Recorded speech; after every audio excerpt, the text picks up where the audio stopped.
मत जुर्अतो हिम्मत का है इजहार, सीधी बात रिवायात सहाफत का अलंबरदार, सीधी बात।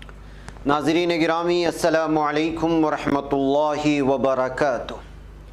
सीधी बात के ताज़ा तरीन प्राइम टाइम में आप लोगों का इस्तकबाल है। नाज़रीन गिरामी, मैं अंसार अज़ीज़ नदवी इस वक्त आप लोगों के सामने कुछ अहम तरीन ख़बरें, कुछ वायरल वीडियोस और कुछ तनक़ीदी तज़्ज़िये लेकर के हाज़िर हुआ।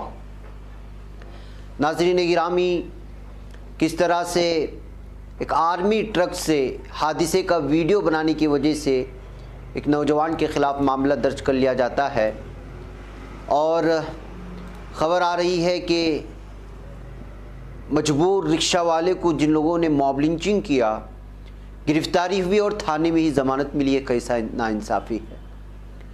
तालिबान को लेकर के अलग अलग ख़बरें आ रही हैं। क्या वाकई में अमेरिका भीख मांग रहा है तालिबान के पास कि सफारतखाने पर हमला ना करें? वहीं पर अमेरिका ने अफ़गान सदर अशरफ गनी से क्या मुतालबा किया है और 72 घंटे में काबुल का घेराव हो सकता है, किस तरह अमेरिकी इंटेलिजेंस ने साफ बयान किया है। तो वहीं पर तालिबान की जानिब से हिंदुस्तान को धमकी दे जाने की ख़बरों की क्या हकीकत है और भी बहुत सारी चीज़ें। नाज़रीन गिरामी, उन तमाम चीज़ों पर तबसरा करूँगा। इरफान पठान क्या वाकई में कोच बनने जा रहे हैं?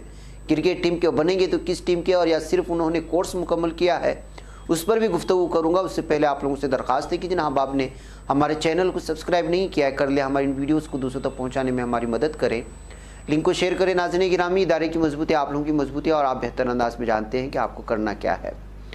नाज़रीन गिरामी, आइए सबसे पहले मैं आपको नाइंसाफ़ी की बात सामने रखता हूँ। क्या नाइंसाफ़ी है?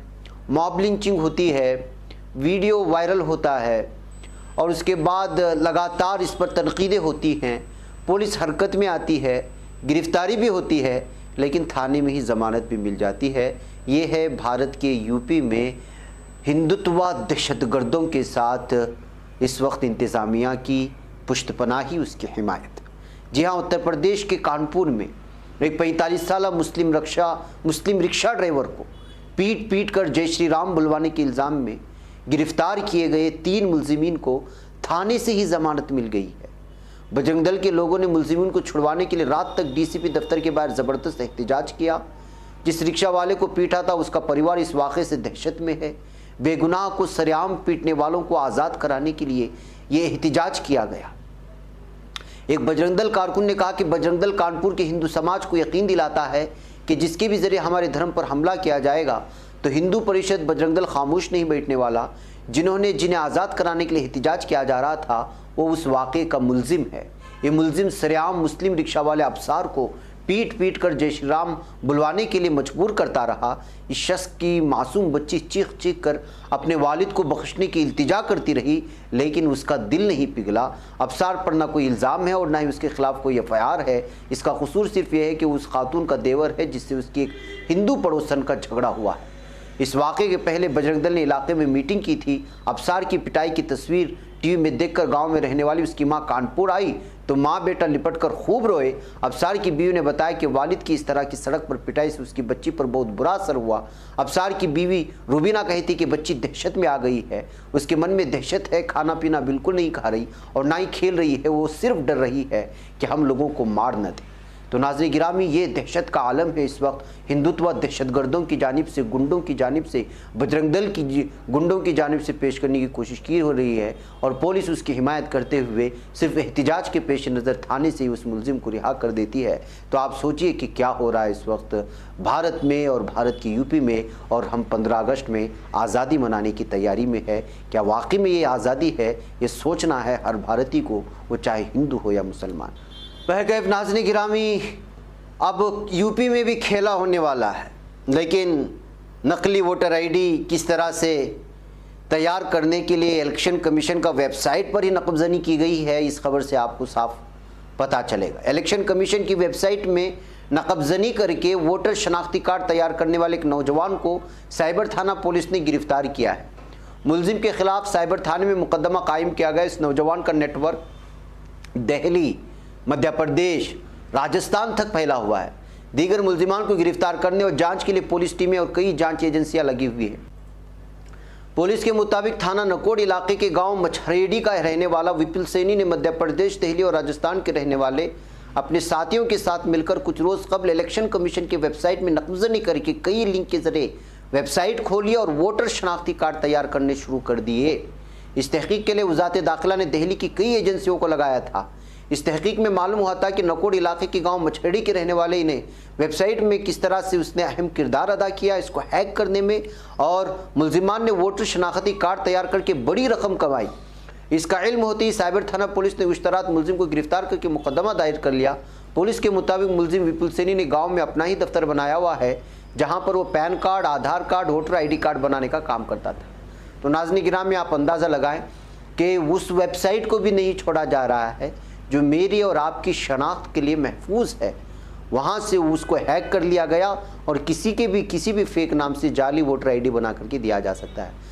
ये हालात हैं इलेक्शन कमीशन की वेबसाइट की, तो आप अंदाज़ा लगाएं दूसरी वेबसाइट की तो फिर उसकी क्या हालत हुई होगी कि ये जिसका सारी भारत का डेटा जहाँ पे होता है वोटर ID कार्ड, यहाँ से अगर इस तरह के अगर कुछ लोग जो वाकई में गलत इस्तेमाल करते हैं उन्होंने इस तरह का वेबसाइट को अगर हैक कर लिया तो जाहिर सी बात है कि नकली वोटर ID से आप न जाने कितने वोट डालें और कितने जाली वोट पड़ जाए।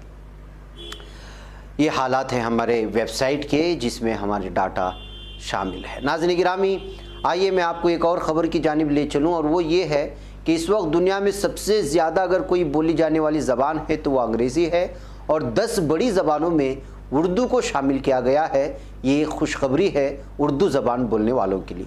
एक आलमी तहकीक के मुताबिक दुनिया में सबसे ज़्यादा बोली जाने वाली 25 ज़बानों में अव्वल नंबर पर अंग्रेज़ी ज़बान है, जिसके बाद दूसरा नंबर हिंदी का है, तो तीसरा मैंडरिन चाइनीज़, चौथे नंबर पर हिस्पानिवी और पाँचवीं स्टैंडर्ड अरबी है। इस रिपोर्ट के मुताबिक अरबी ज़बान की एक किस्म मशरिक़ वस्ता अफ्रीका के 25 मुल्कों के लगभग 27.5 करोड़ अफराद बोलते हैं। इसके बाद छठे नंबर पर बंगाली ज़बान है जिसके बोलने वालों की तादाद 26 करोड़ 80 लाख है। तो 7वां नंबर फ्रांसीसी का है जो 26 करोड़ 70 लाख लोगों की ज़बान है। 8वां नंबर रूसी का है जो कि 25 करोड़ 80 लाख लोगों की मादरी ज़बान है। 9वां नंबर पुर्तगाली का है जो कि लगभग 25 करोड़ 80 लाख अफराद इस ज़बान को बोलते हैं। तो 10वां नंबर उर्दू का है जो कि 23 करोड़ अफराद की ज़बान है। 11वां नंबर इंडोनेशिया ज़बान का है जिसे 19 करोड़ 90 लाख लोग बोलते हैं। 12वें नंबर पर जर्मन ज़बान है जिसे 13.5 करोड़ अफराद बोलते हैं। तो वह कई नाज़रीन गिरामी, इस तरह 10वें नंबर पर उर्दू ज़बान का आना, जबकि हकीकत यह है कि अगर 23 करोड़ की आबादी का हिसाब जो है वो एशिया के वो ममालिक जहाँ उर्दू वाकई में बोली जाती है इस एतबार से सोचा जाए तो जो है 10वें नंबर पर उर्दू ज़बान का आना ये उर्दू ज़बान के हलकों के लिए वाकई में बहुत बड़ी बात है। नाज़रीन गिरामी, आइए मैं आपको ले चलूँ तालिबान के सिलसिले में अलग अलग खबरें आ रही हैं, सारी तफसीलात मैं आपसे रखता हूँ। पहली बात तो यह है कि अफ़गानिस्तान में तालिबान की बढ़ती हुई पेशकदमी, सूबाई दारकूमत पर बढ़ते कब्ज़े के दौरान अमेरिका ने तालिबान से अपील की है। दरअसल ये अमेरिका की जानिब से अपील नहीं है, भीख है। मैं अगर कहूँ तो ये सही बात है, इसलिए कि अगर वो मुल्क का कंट्रोल संभाल लेते हैं, जो उसने अपील की है, बल्कि भीख जो मांगा है वो ये है कि तो अमरीकी सिफारत खाने पर हमला ना करे। ये तालिबान से उसने दरख्वास्त की है। किसने? अमेरिका ने, जिसने जो है यहाँ पर अफ़गानिस्तान पर जंग थोप करके यहाँ के इलाकों को तितर बितर कर दिया। न जाने अब तक कितने नौजवान मर गए, कितने शहीद कर दिए गए, कितने हलाक हुए, न जाने कितने बच्चे और बच्चियां यतीम हो गई, कितने ख़वातीन बेवा हो गई, सिर्फ अमेरिका की जंग के थोपने की वजह से। बड़े गुरूर से आया था, आज वही तालिबान से भीख मांग रहा है कि अगर वो मुल्क का कंट्रोल संभाल लेते हैं तो अमरीकी सिफारत खाने पर हमला ना करें। ये न्यूयॉर्क टाइम्स के मुताबिक अमरीकी मुज़ाकरातकार तालिबान से यकीन दहानी चाहते हैं कि अगर वो इमदाद हासिल करना चाहते हैं तो मुल्क पर कंट्रोल हासिल करने की सूरत में वो दारकूमत काबुल में मौजूद अमरीकी सिफारत खाने को निशाना ना बनाएं। तो नाज़रीन गिरामी, वहीं पर तालिबान की ज़बरदस्त पेशकदमी के सबब अमेरिका ने अफ़गान सदर अशरफ गनी से इख्तिदार छोड़ने का भी मुतालबा कर दिया है। यानी कि पूरी तरह से यहाँ की अमेरिका ने यह मान चुका है कि यहाँ जो हुकूमत जो उनके तय इशारों पर काम कर रही थी वो भी अब हार मान ले और हथियार डाल दे तालिबान के सामने। ये इशारा है, बल्कि अफगान सदर अशरफ गनी से इख्तियार छोड़ने का मुतालबा यही है कि आप जो है हुकूमत तालिबान के हवाले करें, लेकिन उसको दूसरे अल्फाजों में बयान किया है अमेरिका ने। ज़राए का मानना है कि अमरीकी वज़ीर दिफा जनरल ऑस्टिन और अमरीकी वज़ीर ख़ारिजा एंथोनी ब्लिंकन ने अफगान सदर अशरफ गनी को फ़ोन किया है। ज़राए का यह भी दावा है कि अमेरिका की जानिब से अशरफ गनी से इख्तियार छोड़ने का मुतालबा किया गया। अमेरिका ने कहा है कि सीज़ फायर के लिए ज़रूरी है कि अशरफ गनी इख्तियार से अलग हो जाएं और अबूरी हुकूमत का क़याम अमल में लाया जाए। तो नाज़रीन गिरामी, इस दरमियान में अमरीकी इंटेलिजेंस ने साफ तौर पर इस बात का भी ऐलान कर दिया है और ख़बर दी है यहाँ की हुकूमत को कि तालिबान 72 घंटे में काबुल का घेराव कर सकते हैं, यानी कि 3 दिन के अंदर काबुल पर इस वक्त जो है तालिबान का कब्ज़ा हो सकता है, इसलिए कि वो फ़िलहाल काबुल का पूरी तरह घेराव कर चुके हैं। तालिबान अफगानिस्तान के दारुल काबुल से सिर्फ 50 किलोमीटर दूर रह गए।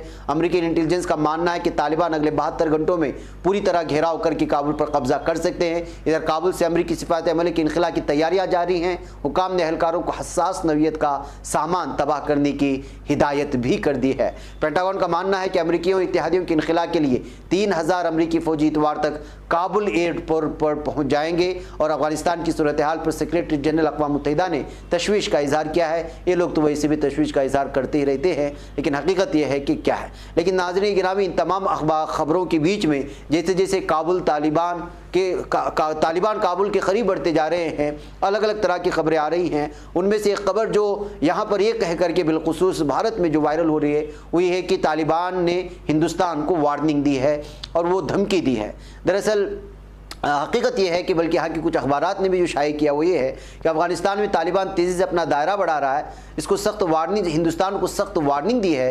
तालिबान के तर्जुमान सुहेल शाहीन ने वाजे कर दिया है कि अफगानिस्तान में हिंदुस्तान को फ़ौजी मौजूदगी से बचना चाहिए। दरअसल ये वार्निंग नहीं थी, बल्कि जाहिर सी बात है कि जब यहाँ तमाम की तमाम नेटो अफवाज भी छोड़ कर के जा रही हैं, तुर्की फ़ौज भी छोड़ कर के चली गई, तो जाहिर सी बात है कि ऐसे हालात में भारत अपनी फ़ौज वहाँ पे नहीं रख सकता।